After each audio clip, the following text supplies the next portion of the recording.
Hey Adventurers, so today is going to be the January wrap-up for 2024. So this is, Kate said that she didn't have anything finished this in January, so I'm just doing mine really quick here. I finished 6 books this month, so we will get right into them. The first one that I finished on audiobook was Elantris by Brandon Sanderson. This is, of course, a reread for me because I have read most of what Sanderson has written, and, most of the Cosmere at least. And Elantris is one of the ones that I read. It was either my second Sanderson that I ever read or my fourth Sanderson that I ever read. But either way, it's been a long time since I read Elantris, and so I wanted to reread it and see what I thought of it on a reread. So that's kind of why I did it. The other reason why I did it was because I needed an audiobook, and it was, I had it already on Audible for free, and so I just listened to it again. It wasn't for free, it had already been purchased. But I listened to it again because I could. I remember the first time that I read Elantris, I really didn't remember a whole lot about it other than that. I remembered some of the magic, I remembered some of the characters, mostly the characters' names and stuff, and a little bit about who they were, but I didn't remember a ton about their actual stories within the books, other than like Raoden's story, a little bit about Hrathen's story, and a little bit about Serene's, or Serene as it should be pronounced, I think, but I don't know.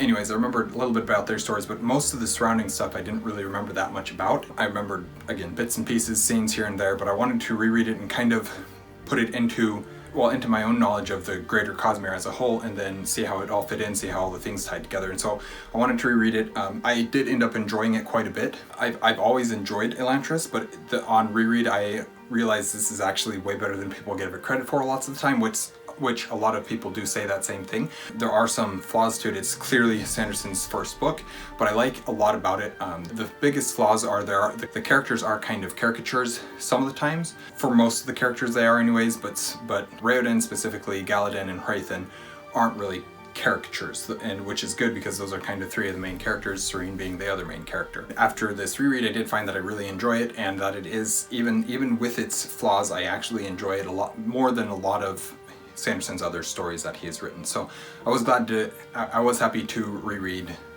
that book. The next one I finished was Harry Potter and the Prisoner of Azkaban. This is the 3rd book in the Harry Potter series by J.K. Rowling. This is again a reread for me. I decided to, as I've talked about in my reviews for books 1, 2, and 3, as well as my previous wrap-ups that contain me talking about these books, I decided to reread these on audio so that I wanted to reread them, but I didn't want to take the time to physically read them because I have so much else to physically read, and I physically read too slow for it to be beneficial, make much sense, but I could listen to them and blow through them that way, and I wanted to do that. I wanted to experience them through audio anyways, and so I ended up, that was the plan, and I've been doing them by audio, and so with book 3, I did by audio. A lot of people hold number 3, the book and the movie, as their favorites of the series, and I disagree on both parts, but as of this reread, book 3 is my favorite of the 3 that I've reread so far. So that's a good thing, I guess. Basically, I'm finding that I enjoy all of the books more on this reread than the previous book in the series, we'll put it that way, because that is true. So anyways, I reread Prisoner of Azkaban. That was I'm glad to have reread that one as well, because it's been one of those ones that I've wanted to get a reread of a lot for several reasons. Again, I talk about these in my reviews of them, but I wanted to reread it so that I could, re-experience the story for 1, listen to the audiobooks for 2, but also to refamiliarize myself with the actual source material, because I have the movies so stuck in my head, and I know that I don't love every decision that is made in the movies, so I wanted to reread them for that as well. Anyways, that is that one. The next book then that I reread, again, lots of rereads this year, but the next book that I reread was The Fellowship of the Ring by J.R. Tolkien. I am approaching, with this reread of Lord of the Rings, I have decided to approach it a little bit differently, and that is by, instead of reading the entirety of the book cover to cover with the appendices, I'm just reading the books from the perspective of Frodo as a character himself. So any chapter that is from Frodo's perspective, I read any time that it breaks away and follows Sam for a little bit, and Frodo is not awake or around to understand what's going on, to see the things going on there, or anytime any of the chapters like in Two Towers or Return of the King, where the first half of the book is not following Frodo and Sam at all. I just skipping all of that and reading solely from Frodo's perspective. I do have a vlog that I am working on that will be my experience doing this as a whole, and that will go up on March 25th, which is the Tolkien Reading Day. And so that's kind of my Tolkien Reading Day video for this year. I wanted to document my journey as I tried approaching Lord of the Rings slightly differently, and that started here with my reread of Lord of the Ring, or Fellowship of the Ring, which my reread of Fellowship of the Ring is, you pretty much read the entire book. There's very little that Frodo is not a part of. There's a few pages, there's not even chapters anywhere, but there's a few pages here and there, a few paragraphs, but for the most part you do read the entirety of Fellowship of the Ring. And so I did physically reread Fellowship, which is really good. It's been a couple of years now since I think the last time I physically read Lord of the Rings was in 2022. I think it was my 2022 was the last time that I physically read Lord of the Rings. So it's good to do it again, because I listened to the Andy Serkis narration last year, which was also really nice. But that is Fellowship. Then I listened to The Bloodstones by Tori Tekken. This is the first book in her series, The Legends of Bruhai. It's her brand new epic fantasy series, dark fantasy series that she is just releasing. She sent me the audiobook, and so I listened to the audiobook, narrated by Andrew D. Meredith, so obviously the audiobook is fantastic as well. But the story itself, I love this story. I do have a review of it already filmed, so by the time, it won't be up by the time you're seeing this, it'll be a while before it goes up.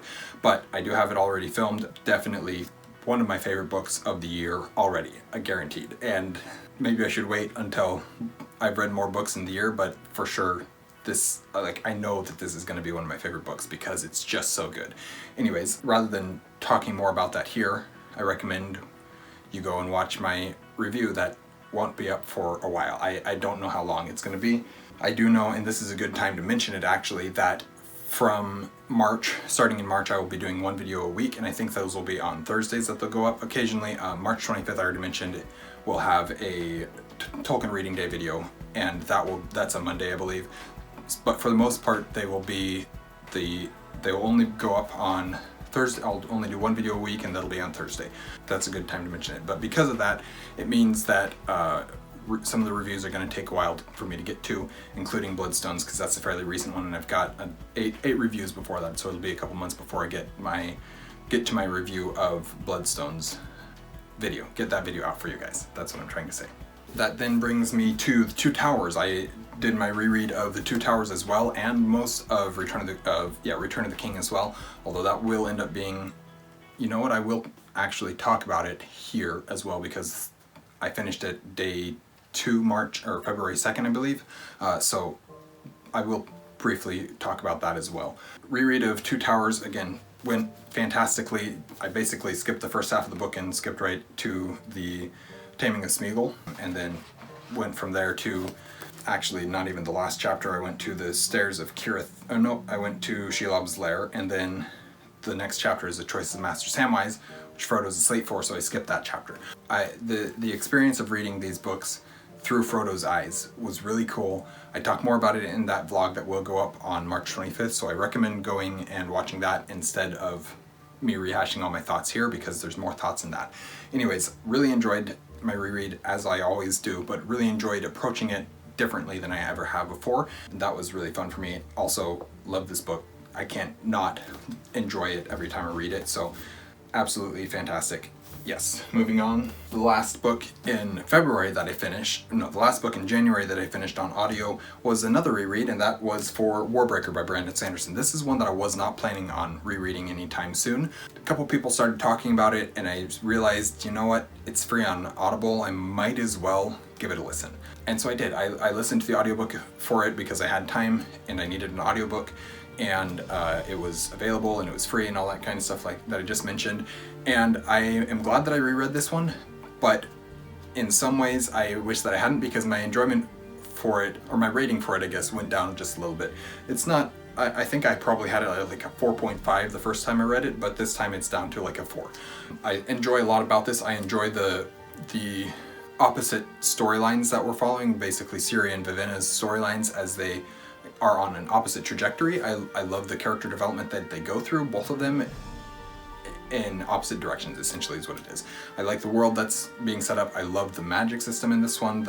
biochromatic breaths and all that can be done with that. I think that's really cool. There's a lot of stuff that I do like in this, but it's really not until like the second half or even the final third of the book that I really get invested in the story to the point where like, all right, I love what is going on now.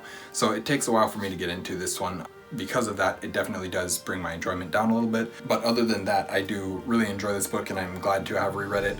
It's not my favorite Sanderson, but it is one of his better ones. I do place it in with his, what I call his older works. And because of that, I enjoy it as one of his older works, and I tend to enjoy it a little bit more than all of his other books, or than most of his other books, but it's definitely on the lower end for me of all of his books, actually, to be honest. So that is the last book that I read in January, but I will quickly talk about Return of the King since I have finished that one already, and I read the majority of it in January as well. And basically it's part of this whole thing that I've been going through with reading it from Frodo's perspective only. And again, this is a reread for me. I read it physically, so it's great to reread Lord of the Rings physically. But again, the amount of things that you miss because Frodo doesn't know them is really interesting and makes a really different reading experience than just reading the entirety of the book. And it was really fun to approach it that way, and I do recommend it. Other than that, I don't have a whole lot to say. I've read these books enough time and I've talked about them enough times on this channel for all my thoughts to be elsewhere, and I recommend going and watching. I have tons of videos. I have videos breaking down these books as I go through them. I have reviews of them. I've got videos about them all over the place. So I recommend going and watching those videos because you'll get more full thoughts on them. And then I also recommend watching my vlog that comes out on March 25th when I do get to that, because that'll give a more full experience, my full experience as I go through this entire read, and it'll be in one video rather than broken up throughout one video with very few thoughts. It'll give my full thoughts as I go through it. Now I'm rambling, you guys get the picture. So that is all that I'm going to talk about. The books that I'm currently reading, I will mention those because it's going to be a while before I do another wrap-up like this. The books that I'm currently reading, I'm listening to Way of Kings again. Not again, I shouldn't say it. The first time I read it, I physically read it, other than where my physical copy has mistakes, and so I had to go get the audiobook and listen to those chapters in between. But I am audiobooking it this time, which has been a really good experience, and I love Way of Kings. This Way of Kings and Words of Radiance, I've always set Words of Radiance as a story just slightly above Way of Kings, but Way of Kings is my sheer enjoyment and experience of reading it has always been higher.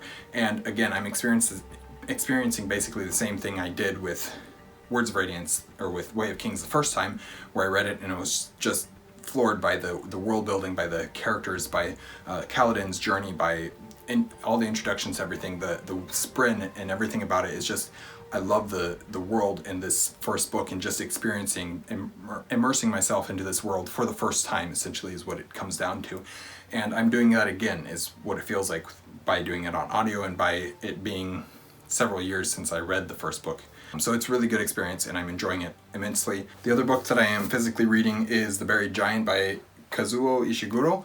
And this is a post-Arthurian story, and I'm not very far through it. I'm about a third of the way through it. Reading this one with Liam from Liam's Lyceum, and I'm enjoying it quite a bit. It feels really good to be back reading Arthuriana once again, and so that's kind of the biggest thing for me. There's definitely some things going on with it that I'm not fully understanding because I'm not that smart.